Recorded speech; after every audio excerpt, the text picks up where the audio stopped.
ഒരു കലാകാരൻ്റെ മരണം എത്രത്തോളം വേദനിപ്പിക്കുമെന്ന് എനിക്കാദ്യം മനസ്സിലാക്കി തന്നത് രവീന്ദ്രൻ മാഷിൻ്റെ മരണമാണ്. പിന്നീട് ലോഹിതദാസ്, ഇപ്പോൾ സച്ചി. ഇതിൽ സച്ചി തൻ്റെ കരിയറിൻ്റെ പീക്കിൽ നിൽക്കുമ്പോഴാണ് വിടവാങ്ങിയത്.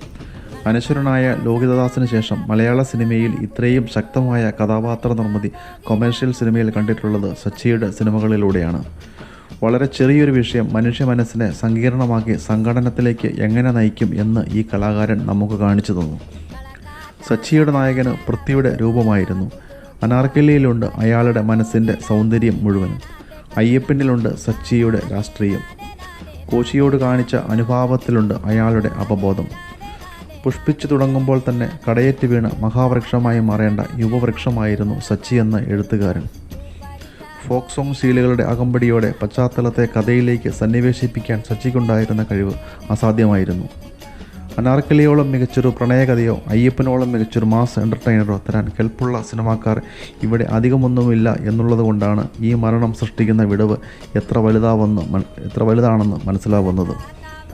കടലോളം ആഴമുള്ള പ്രണയവും കാടോളം വന്യമായ പകയും പറഞ്ഞ 2 സിനിമകളെ വേണ്ടു സച്ചി എനിക്ക് നിങ്ങളെ ഓർമ്മയിൽ എടുത്തു വയ്ക്കാൻ.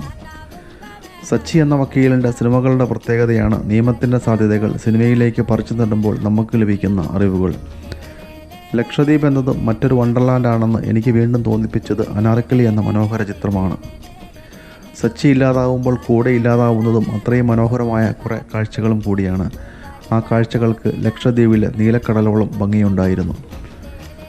സ്ട്രോക്ക് ഫുൾ 50 കുറഞ്ഞ പന്തുകളിൽ തീർത്ത് പറഞ്ഞതിലേറെ പറയാൻ ബാക്കിയാക്കി എന്തിനായിരുന്നു ഇത്ര വേഗം പവലിയനിലേക്ക് മടങ്ങിയത്?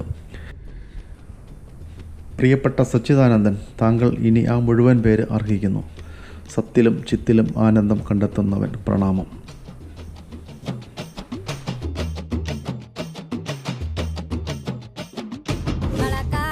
संदना में रवग वगा पुतुर को पुपरिका